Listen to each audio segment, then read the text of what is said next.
මේක පරණ නිවුස් එකක්. හැබැයි මේක ඔයගොල්ලන්ට වටින නිවුස් එකක් හින්දා තමයි මම මේක ගැන කතා කරන්නේ.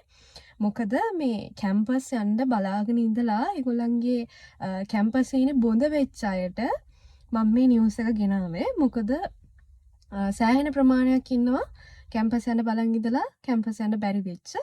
ඒගොල්ලන්ට රජයේ විශ්වවිද්‍යාලයකට ඇතුළත් වෙන එක හීනයක් වෙලානේ තියෙන්නේ. ඇත්තටම මේක හීනයක් නෙවෙයි. රජයේ විශ්වවිද්‍යාලයකින් ඔයාලට ඉන්ටර්නල් ළමයින්ට වගේම උපාධියක් ගන්න පුළුවන් බාහිර උපාධි වලින්. අපි දන්නවා එක්ස්ටර්නල් ඩිග්‍රී කියන එකෙන් ඔයාලට ඉන්ටර්නල් ළමයින්ට වගේම උපාධියක් ගන්න පුළුවන් රජයේ විශ්වවිද්‍යාලවලින්. ඉතින් ලංකාවේ ස්ටේට් යුනිවර්සිටි වලින් ලොකු තැනක තියෙන යුනිවර්සිටි එකක් තමයි ශ්‍රී ජයවර්ධනපුර විශ්වවිද්‍යාලය. ඉතින් ශ්‍රී ජයවර්ධනපුර විශ්වවිද්‍යාලයේ එක්ස්ටර්නල් ඩිග්‍රී එක ඔන්න දාලා තියෙනවා. මේක ටිකක් පරණයි. මොකද මේක දාලා තියෙන්නේ ගිය මාසේ. ඉතින් මම මේ කතා කරන්නේ ඔයාලට දාන්න බැරි වෙච්ච කවුරු ඉන්නවා නම් මගේ මේ නිවුස් එක අහලා හරි ඉක්මන් කරන්න. මොකද ඔයාලට 10 වෙනිදා, ඒ කියන්නේ ජූනි මාසේ 10 වෙනිදා ඔයාලට ඔක්කොම පේපර් ඩොකියුමන්ට් ටික පෝස්ට් කරන්න තියෙනවා. එතකොට මම මෙන්න මෙහෙම ඔයාලට ඉන්ටර්ෆේස් එක පෙන්නන්නම්. ජයවර්ධනපුර විශ්වවිද්‍යාලයෙන් ඔයාලට එක්ස්ටර්නල් ඩිග්‍රී ටික මෙන්න මේ විදිහට ඒගොල්ලන්ගේ සයිට් එකේ දාලා තියෙනවා. ඔයගොල්ලෝ සර්ච් කරන්න ඕනේ ලින්ක් එක මම උඩින් දාන්නම්. එතකොට මේක සර්ච් කරන්න ඕනේ ශ්‍රී ජයවර්ධනපුර විශ්වවිද්‍යාලය කියන්නේ ශ්‍රී ජයවර්ධනපුර යුනිවර්සිටි එක්ස්ටර්නල් ඩිග්‍රී කියලා සර්ච් කරත් ඔයාලට එනවා. එතකොට මේක 2026 27 නිව් ඉන්ටේක් එකට තමයි ඒගොල්ලෝ දාලා තියෙන්නේ. එතකොට faculties ගත්තාම faculty of humanities and social sciences තියෙනවා. ඒගොල්ලෝ ඔයගොල්ලන්ට දීලා තියෙන වටිනා ඩිග්‍රී එකක් bachelor of art general external degree එක. ඊළඟට ඒ වගේම bachelor of social sciences in environmental and development studies කියන එක ඔයගොල්ලන්ට දීලා තියෙනවා. ඒතර faculty of management studies and commerce කියන එකෙන් ඔයාලට දීලා තියෙනවා bachelor of science business studies general external degree එක.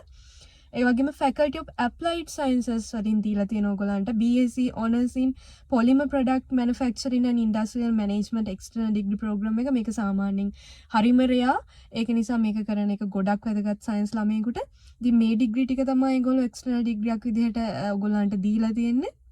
ඉතින් ඔයාලට පුළුවන් ඉක්මනට මේවට ඇප්ලයි කරන්න. මොකද 10 වෙනිදා ඔයාලට ඔක්කොම පේපර් ඩොකියුමන්ට්ස් යවන්න කියලා තියෙන්නේ. ඉතින් මේක පරණ නිවුස් එකක් වුණත් අවසානට ඔයගොල්ලෝ යන්න බලාගෙන ඉන්නවා නම් ඔයගොල්ලන්ගේ හීන බොඳ වෙලා තියෙනවා නම් ඔයගොල්ලන්ට ස්ටේට් යුනිවර්සිටි එකට යන්න බැරුව ඉන්නවා නම් ඉතින් ඒගොල්ලන්ට තමයි මම මේක කතා කරන්නේ. මේගොල්ලෝ ඔයගොල්ලන්ට පුළුවන් එතකොට එක්ස්ටර්නල් ඩිග්‍රී එකට ඇප්ලයි කරන්න.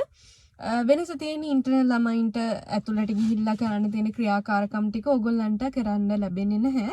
නමුත් ඔයගොල්ලන්ට ඒ විදිහටම කෝස් කන්ටෙන්ට් එක ඒ විදිහටම උගන්වනවා එක්ස්ටර්නල් ඩිග්‍රී වල. ඉතින් බය වෙන්න දෙයක් නැහැ. ඔයගොල්ලන්ට පුළුවන් මේක ලස්සනට කරගෙන යන්න. ඉතින් එක්ස්ටර්නල් ඩිග්‍රී උනත් ඩිග්‍රියක් කියනකොට බලනවා එතන කොච්චර මුදලක් යනවද කියලා. ඉතින් ගොඩාක් අඩු මුදලකට තමයි මේ එක්ස්ටර්නල් ඩිග්‍රී ඔයගොල්ලන්ට දෙන්නේ.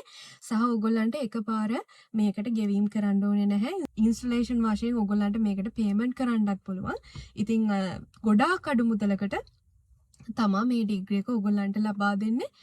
ඉතින් ඉක්මනට ඇප්ලයි කරන්න. ඉන්ස්ටලේෂන් වශයෙන් තියෙන නිසා තවත් ලේසි ඔයගොල්ලන්ට පේමන්ට් එක කරගන්න. එතකොට A-levels කරපු ළමයෙකුට විතරක් නෙමෙයි සහ A-levels කරපු වැඩිහිටි කෙනෙකුට විතරක් නෙමෙයි මේකට ඇප්ලයි කරන්න පුළුවන්.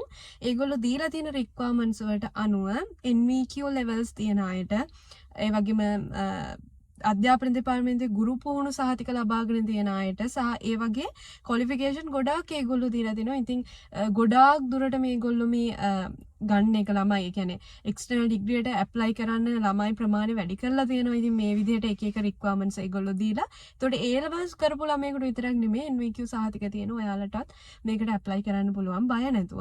ඕනි කෙනෙකුට මේකට යන්න පුළුවන්. මොකද 2000න් පස්සේ එක්සෑම් A level එක්සෑම් කරපු ඕනම කෙනෙකුට මේකට යන්න පුළුවන්, ඇප්ලයි කරන්න පුළුවන්. ඉතින් මං කියන්නේ ඉක්මන් වෙන්න. ඔයගොල්ලන්ට 10 වෙනිදා වෙනකන් කල් තියෙනවා. ඉතින් ඔයගොල්ලෝ ඉක්මන් කරලා මේකට ඇප්ලයි කරන්න කියලා තමයි මං ඉල්ලන්නේ. ඉතින් හරි, ආයෙ වීඩියෝ එකකින් අපි හම්බෙමු. එතකන් ඔයගොල්ලෝ අපිව ෆලෝ කරලා තියාගන්න. මේ වගේ ලස්සන ඒ වගේම මේ වගේ අධ්‍යාපනික තොරතුරු අපේ එඩියුවෝරා පොඩ්කාස්ට් එක හරහා ඔයගොල්ලන්ට දැනගන්න පුළුවන්. ඉතින් ගිහින් එන්නම්. ආයෙ හම්බෙමු.